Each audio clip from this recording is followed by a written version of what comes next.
สวัสดีค่ะ Hugh Evans became interested in the issue of global poverty since he was 12.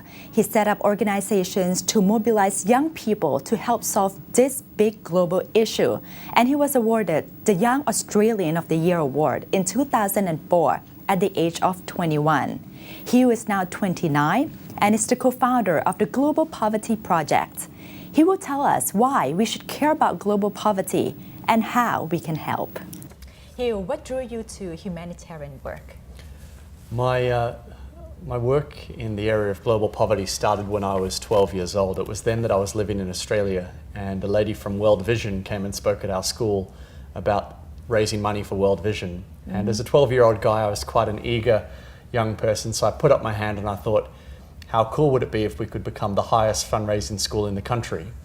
And when I was 14, we achieved that together, so World Vision sent me to the Philippines to see their work firsthand.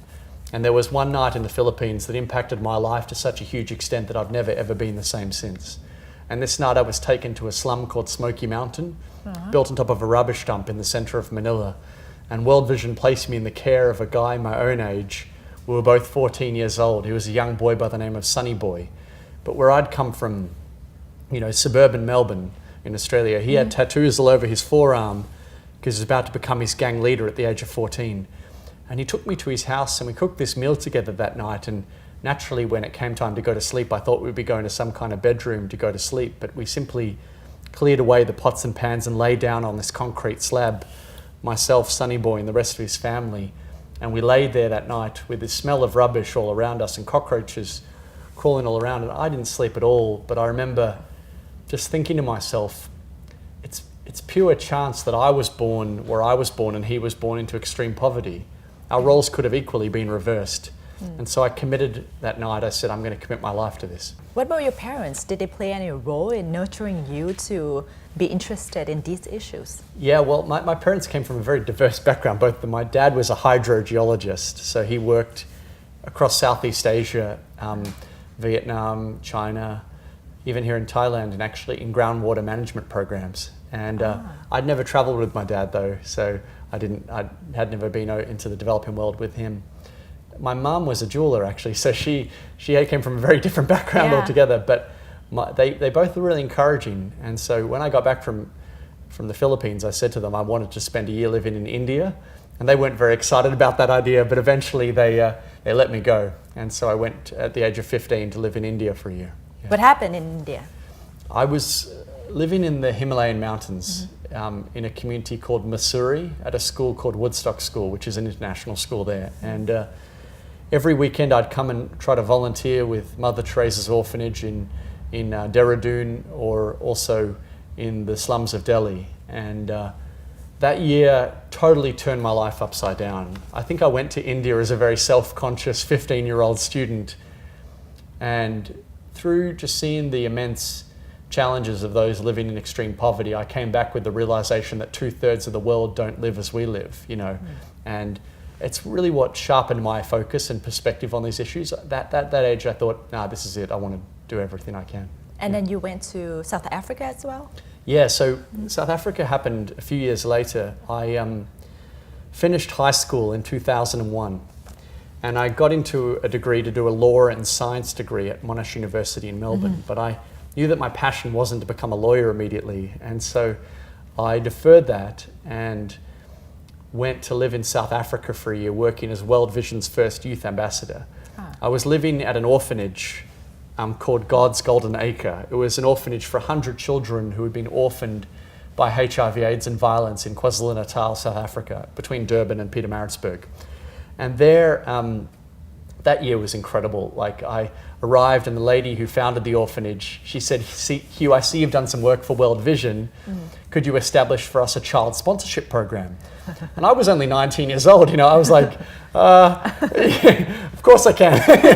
And I put up my hand and I thought, okay, well, let's give it a shot. And so I literally went door to door with the social workers, door knocking on thousands of doors in the communities to find the orphaned and vulnerable children, those who'd been orphaned due to HIV AIDS, who were trying to survive on their own and needed support. And then I went to Chicago and pitched the program to Oprah Winfrey, and she got very excited that she came back to Africa at Christmas time and sponsored 20,000 children at our orphanage and in the surrounding region. So our program just grew immensely, and that was really a key tipping point for our work. I think we went to a new level at that stage. Now you founded the Oak Tree Foundation. What does it do? The Oak Tree Foundation is Australia's first youth-run aid and development organisation, and has now become the largest youth organisation in the country. How old youth?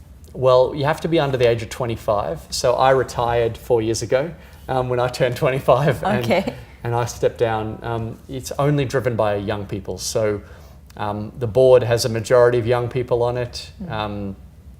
All the staff and volunteers are under the age of 25. And people often think that young people don't have the capacity to change the world, but we proved with the Make Poverty History movement that they do. Young people are enormously powerful if they're mobilised together. So what were the concrete achievements while you were there? Well, we provided educational opportunities for over 40,000 young people in 6 countries. So we built schools in East Timor, Papua New Guinea, Ghana, the Philippines. We also worked heavily in South Africa, and now we work in Cambodia. And we built schools, libraries, teacher training programs all across those regions. We established a great program called Schools for Schools, where we linked schools in South Africa and across Papua New Guinea with schools in Australia, and set up a school partnership program so that they could actually support each other's activities, teacher exchange, curriculum exchange. So that was from a community development perspective. We had a significant impact, raising millions of dollars and sending 40,000 kids to school, which was great. Wow. But the kind of the more policy impact was the work we did with Make Poverty History, which was running the Make Poverty History concert, the 07 campaign that ultimately led to the government to double foreign aid. So the Australian government. Correct. Yeah, and that was all driven by Australia's youth. This is a big change for Australia itself as well, right? Yeah, I mean, youth movement. Oh, absolutely, it's huge. I mean, like there has been. It's not like it's the first time young people in Australia have mobilised, but it's now become the largest youth organisation in the country by far. You know, having 106,000 supporters is very significant, and I think it's just amazing because I stepped down 4 years ago and the team has just been going so strong ever since. It's just, I think, a sign to the fact that it's all about the vision, not about individuals.